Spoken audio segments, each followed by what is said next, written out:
이거는 학생들한테도 꼭 알려주시면 좋을 그런 팁들인데, 질문의 요지 파악. 그 질문 요지 파악이라는 왜 중요하냐면은 똑같은 지문이라도 일치 불일치 문제가 나올 수도 있고, 이 글을 요약하는 질문일 수도 있고, 이제 그거보다 조금 더 어려운 거 간혹 이 글을 쓴 이제 글쓴이의 의도, 똑같은 지문이라도 문제에 따라서 답변이 바뀌어요.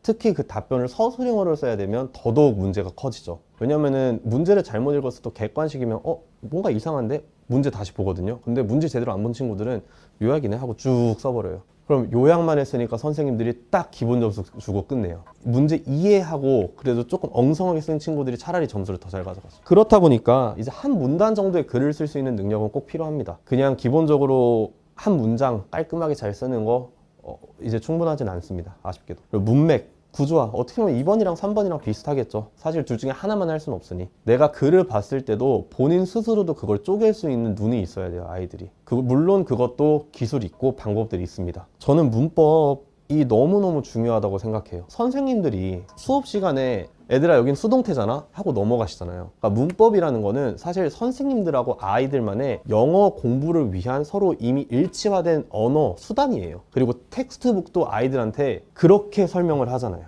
검토하는 습관, 어쨌든 서술형, 실수 많이들 생깁니다. 글쓰기 같은 경우는 정확성을 보게 되는 영역입니다. 실제로 내신 같은 데서 나오는 글쓰기들, 그 쉼표, 콤마 찍는 거, 뭐 애들 철자 당연히 보고, 뭐 대문자, 소문자, 캐피톨 레터 이런 것까지 다 봅니다. 그러니까 그냥 글 잘 썼다가 아니라 그 다음에 체크하는 습관 꼭 지금부터 갖게 만들어줘요. 이런 거는 또 습관이잖아요. 네, 그러면은 이제 문법 제가 계속 말씀을 드리는데, 그럼 그 문법이 실제로 이제 어떻게 작용을 하느냐. Brave Gunner Alex McDonald served 어쩌고저쩌고 이렇게 나옵니다. 가정을 해볼게요. 제가 단어 정말 빡시게 외운 친구예요. 어떤 식으로 해석하냐. 단어 다 해놓고 머릿속으로 이거 조합합니다. 내가 느끼기에 저 단어들이 이제 자연스럽게 조합해요. 근데 지금 애초에 여기만 보셔도 조합 경우의 수가 너무 많아지죠. 그러니까 이 친구들이 문장이 길면 어려워지는 거예요. 문장 짧으면, 단어가 어렵더라도 문장 짧으면 그렇게 애들이 잘하는데, 쉬운 단어로 문장이 길어지면 어려워해요. 근데 문법을 이제 조금 알고 있는 친구들은 어떤 눈이 생기냐.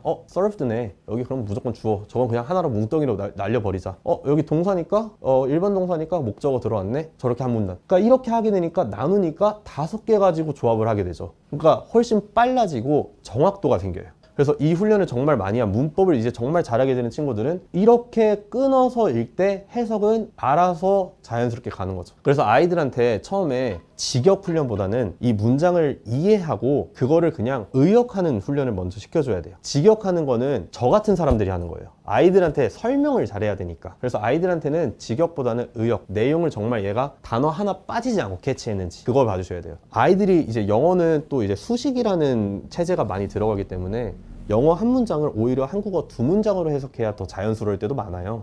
야, 왜 한 문장인데 2문장으로 해석했어? 이게 아니라 이 친구가 이해하는 가장 자연스러운 한국말로 해석한 게 그렇게 2문장에 나온 것 뿐이에요. 이제 조금 더 정리를 해서 말씀드릴게요. 근데 왜 중학교 때 굳이 문법을 해야 되냐? 일단 영어를 보는 눈이 생겨요. 이런 식으로 영어를 잘라야 되고 내가 어떻게 해석을 하고 어떻게 이해를 해야 되는지 아이들이 눈이 생기기 시작해요. 그래서 문법 잘한 친구들, 열이면 열, 문장 어려울 때 뭐부터 찾아? 동사부터 찾습니다. 100%예요, 이건. 동사 찾으면 너무 쉬워져요. 두 번째, 고등학교 때부터는 다른 공부로 시간이 부족하죠. 이거는 너무 뻔한 말이니까 능동적인 공부의 시작, 스스로 학생과 선생님의 역할이 수행이 가능해집니다. 문법을 모르는 친구들은 문제를 풀고 이제 채점을 하고 해설을 봤을 때 내가 왜 틀렸는지, 그래서 어떻게 풀어야 되는지에 대해서는 옛날 문제집들은 가능했어요. 일치, 불일치 이런 문제들이 많았으니까. 근데 이제 학교 내신 기출 돌리면서 서술형에 이제 가장 모범 답안들 나오잖아요. 그런 것들과 내 거를 봤을 때 내용도 비슷한데 왜 근데 나는 점수가 안 나오고 이 모범 답안은 잘 나왔지? 사실 그럼 여기서는 테크니컬한 것들, 뭐 철자라든지 문법이라든지 그런 부분에서 실수가 분명히 있을 경우가 많거든요. 근데 문법 모르는 친구들은 평생 모르죠. 근데 문법 아는 친구들은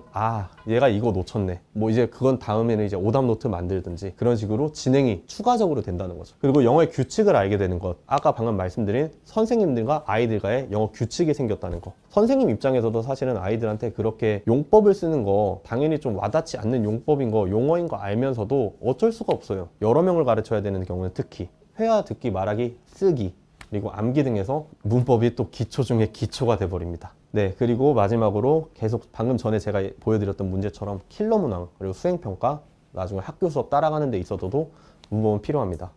그럼 이 친구들이 이제 문법 외로